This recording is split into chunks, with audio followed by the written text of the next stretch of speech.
قرآن ہے میرا رہنما، قرآن شفا ہے، نور ہے قرآن، جلا دل کی میرا قرآن، رضا رب کی میرا قرآن، قرآن قرآن۔ الحمدللہ رب العالمین والصلاة والسلام علی سید المرسلین، اما بعد فاعوذ باللہ من الشیطان الرجیم، بسم اللہ الرحمن الرحیم۔ الصلاة والسلام علیک یا رسول اللہ وعلی آلک واصحابک یا حبیب اللہ، الصلاة والسلام علیک یا نبی اللہ وعلی آلک واصحابک یا نور اللہ۔ میٹھے میٹھے اسلامی بھائیوں اور مدنی چینل کے ناظرین، سلسلہ ہے ایک قصہ ہے قرآن سے۔ قرآن ہے میرا رہنما، قرآن شفا ہے، نور ہے قرآن، جلا دل کی میرا قرآن، رضا رب کی میرا قرآن، قرآن قرآن۔ آج کون سا قصہ سننا ہے؟ ویسے آپ نے بڑی تیز ہوائیں چلتے ہوئے دیکھی ہوں گی، شاید کسی نے آندھی بھی دیکھی ہو، مگر آج ایک بڑی ہی خوفناک آندھی کا تذکرہ ہونا ہے۔ یہ خوفناک آندھی کب آئی، کیسے آئی، کس قوم پر آئی اور اس کا نتیجہ کیا نکلا؟ بڑا ہی عبرت انگیز واقعہ ہے۔ ایک ایسی قوم جس کو اپنے قد پر، اپنی طاقت پر بڑا ہی ناز تھا، بڑا ہی تکبر تھا، بڑا ہی گھمنڈ تھا، ہمارا کوئی کچھ نہیں بگاڑ سکتا۔ بات ہے قوم عاد کی۔ قوم عاد مقام احقاف میں رہتی تھی، جو عمان اور حضرموت کے درمیان ایک بڑا ریگستان ہے۔ ان کے مورث اعلیٰ کا نام عاد بن عوس بن ارم بن سام بن نوح ہے۔ پوری قوم کے لوگ ان کو مورث اعلیٰ عاد کے نام سے پکارنے لگے۔ یہ لوگ بت پرست اور بہت بد اعمال اور بد کردار تھے۔ اللہ تعالیٰ نے اپنے پیغمبر حضرت ہود علیہ السلام کو ان لوگوں کی ہدایت کے لیے بھیجا، مگر اس قوم نے اپنے تکبر، اپنی سرکشی کی وجہ سے حضرت ہود علیہ السلام کو جھٹلا دیا، اپنے کفر پر باقی رہے، اڑے رہے۔ حضرت ہود علیہ السلام نے بار بار ان کو عذاب الہی سے ڈرایا، مگر اس شریر قوم نے نہایت ہی بے باکی اور گستاخی کے ساتھ اپنے نبی کو یہ تک کہہ دیا۔ کیا کہا؟ قرآن پاک میں موجود ہے، آئیے سنتے ہیں۔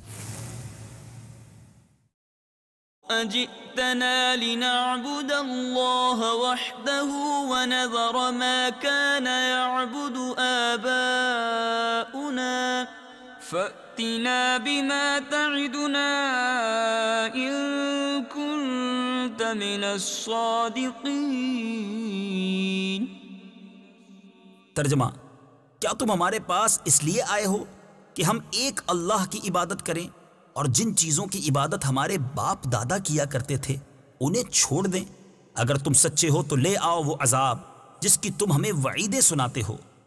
آخرکار عذاب الہی کی جھلکیاں شروع ہو گئیں۔ 3 سال تک بارش نہ ہوئی اور ہر طرف قحط و خشک سالی کا دور دورہ ہو گیا، یہاں تک کہ لوگ اناج کے دانے دانے کو ترس گئے۔ اور اس زمانے کا دستور تھا کہ جب کوئی بلا آتی، کوئی مصیبت آتی تو لوگ مکہ معظمہ جاتے اور کعبہ مشرفہ میں دعائیں مانگتے تو بلائیں ٹل جاتی تھی۔ یہ لوگ بھی مکہ معظمہ ایک جماعت کو انہوں نے بھیجا۔ اب جب جماعت میں مرثد بن سعد نامی ایک شخص بھی تھا جو مومن تو ہو چکے تھے مگر اپنے ایمان کو اپنی قوم سے چھپایا ہوا تھا۔ جب ان لوگوں نے کعبہ معظمہ میں جا کر دعائیں مانگنا شروع کی تو مرثد بن سعد کا ایمانی جذبہ بیدار ہو گیا اور اس نے تڑپ کر کہا کہ اے میری قوم، تم لاکھ دعائیں مانگو مگر خدا کی قسم اس وقت تک پانی کا ایک قطرہ بھی نہیں برسے گا جب تک تم حضرت ہود علیہ السلام پر ایمان نہ لاؤ۔ حضرت مرثد بن سعد نے جب اپنا ایمان ظاہر کر دیا تو انہی کی قوم کے لوگوں نے آپ کو مارنا شروع کر دیا اور مار مار کر اپنے سے الگ کر دیا۔ اب دعائیں مانگنے لگے۔ اللہ تعالیٰ نے ان کی طرف 3 بدلیاں بھیجیں۔ اب بادل بڑے بڑے بادل تھے تو اس میں 3 کلر تھے، ایک سفید رنگ کا تھا، ایک سرخ اور ایک سیاہ۔ اور آسمان سے آواز آئی کہ اے قوم عاد، تم لوگ اپنی قوم کے لیے ان 3 بدلیوں میں سے کوئی ایک بدلی، کوئی ایک بادل جو ہے وہ پسند کر لو۔ اب انہوں نے کالے رنگ کا بڑا سا بادل پسند کیا کہ لگتا ہے یہ خوب برسے گا اور اس سے ہمیں خوب پانی ملے گا۔ انہوں نے کالے رنگ کے بادل کو جب پسند کیا تو وہ کالی بدلی اب اس قوم کی طرف جانے لگی۔ یہ لوگ بھی وہاں پہنچے۔ جب وہ قوم عاد کی آبادیوں کی طرف پہنچے تو وہاں لوگ بہت خوش ہوئے کہ اب زبردست ابر برسے گا، خوب بارش ہوگی۔ حضرت ہود علیہ السلام نے فرمایا کہ اے میری قوم دیکھ لو، یہ عذاب الہی ابر کی صورت میں تمہاری طرف بڑھ رہا ہے۔ مگر قوم کے جو لوگ تھے وہ گستاخ تھے، اپنے نبی علیہ السلام کو جھٹلایا اور مذاق اڑانے لگے کہ کہاں کا عذاب اور کیسا عذاب۔ وہ قوم تو کہتی تھی یہ تو بادل ہے جو ہمیں بارش دینے کے لیے آ رہا ہے۔ اب یہ بادل پچھم کی طرف سے آبادیوں کی طرف برابر بڑھتا رہا اور ایک دم اچانک اس سے ایک آندھی آئی، اور وہ کوئی نارمل آندھی نہ تھی بلکہ اتنی شدید تھی کہ اونٹوں کو ماں سوار اڑا کر لے گئی اور کہاں سے کہاں پھینک دیتی تھی۔ پھر اتنی زور آور ہو گئی، اتنی تیز آندھی ہوئی کہ درختوں کو جڑوں سے اکھاڑنا شروع کر دیا۔ یہ دیکھ کر قوم عاد کے لوگوں نے اپنے بڑے بڑے جو پتھروں میں، پہاڑوں میں انہوں نے محل بنائے تھے، اس میں جا کر انہوں نے دروازے بند کر دیے۔ فیل یہ کرنے لگے، محسوس یہ کرنے لگے کہ اب ہم محفوظ ہیں۔ مگر اس آندھی نے ان کے ان زبردست مضبوط محلوں کے دروازوں کو اکھاڑ پھینکا اور اس عمارت کو جھنجھوڑ کر اس کی اینٹ سے اینٹ بجا دی۔ یاد رہے میٹھے میٹھے اسلامی بھائیوں کہ یہ آندھی 7 رات اور 8 دن مسلسل چلتی رہی، یہاں تک کہ قوم عاد کا ایک ایک آدمی مر کر فنا ہو گیا اور اس قوم کا ایک بچہ بھی باقی نہ بچا۔ جب آندھی ختم ہوئی تو اس قوم کی لاشیں زمین پر اس طرح پڑی ہوئی تھیں جس طرح کھجوروں کے درخت اکھڑ کر زمین پر پڑے ہوتے ہیں۔ قرآن مجید اس واقعے کو کس انداز میں منظر کشی کرتا ہے، آئیے سنتے ہیں۔ وَأَمَّا عَادٌ فَأُهْلِكُوا بِرِيحٍ صَرْصَرٍ عَاتِيَةٍ۔ ترجمہ: اور عاد کے لوگ تو وہ نہایت سخت گرجتی آندھی سے ہلاک کیے گئے۔ سخرها عليهم 7 ليال و8 أيام حسوما فترى القوم فيها سرعا كأنهم أعجاز نخل خاوية۔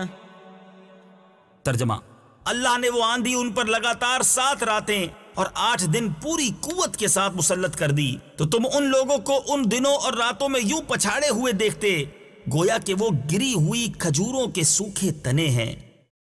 فَهَلْ تَرَى لَهُم مِّن بَاقِيَةٍ۔ ترجمہ: تو کیا تم ان میں کسی کو بچا ہوا دیکھتے ہو؟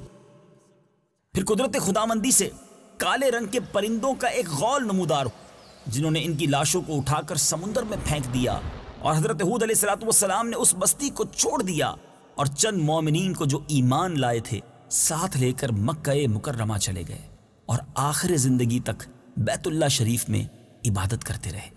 اے میرے میٹھے اسلامی بھائیوں، اس واقعے سے ہمیں کیا سیکھنے کو ملتا ہے؟ بعض اوقات تھوڑی سی طاقت، تھوڑی سی دولت کسی کو مل جائے، تھوڑا سا مقام مل جائے، تھوڑا قد لمبا ہو، جسم مضبوط ہو، تو انسان کے پیر زمین پر نہیں رہتے۔ جی میٹھے اسلامی بھائیوں، یہ تکبر کی جا نہیں ہے۔ اگر آپ کے پاس مال ہے، طاقت ہے، شہرت ہے، خوبصورتی ہے، یا کسی وجہ سے کوئی عہدہ مل گیا ہے، یہ سب رب نے دیا ہے۔ اس معاملے پر سرکشی کرنا، اپنے بزرگوں کی باتیں نہ ماننا اور معاذ اللہ کی نافرمانی کرنا، یہ تو غیر مسلموں کا طریقہ ہے۔ مسلمان تو ہر حال میں رب کا شکر گزار ہوتا ہے۔ تکبر کرنا یہ ہمارا کام نہیں۔ آپ نے دیکھا کہ قوم عاد جن کے بڑے بڑے قد تھے، پہاڑوں میں ان کے پاس گھر ہوا کرتے تھے، اس قوم کے بارے میں آتا ہے کہ یہ پہاڑوں کو تراش خراش کر گرمیوں کے لیے الگ گھر بناتی تھی، سردیوں کے لیے الگ گھر بناتی تھی۔ اتنی ویل مینج، اتنے طاقتور لوگ تھے، مگر جب عذاب الہی آیا اور اللہ نے آندھی بھیجی، ذرا غور کرے، ہوا نے سب کچھ تہس نہس کر کے رکھ دیا۔ تو ہمیں بھی سوچنا چاہیے، اگر آج ہمارے پاس کوئی نعمت ہے اس پر شکر ادا کریں، اس پر تکبر نہ کریں۔ میٹھے میٹھے اسلامی بھائیوں، یہ قرآن پاک کی آیات ہمیں جھنجھوڑ کر سبق دے رہی ہیں کہ اگر آج دنیا میں کوئی مرتبہ ہے، کوئی منصب ہے، کوئی طاقت ہے، ہمیں عاجزی اختیار کرنی چاہیے۔ قرآن مجید میں ایک جگہ اللہ تبارک و تعالیٰ ارشاد فرماتا ہے، وَالْمُؤْتَفِكَاتُ بِالْخَاطِئَةِ۔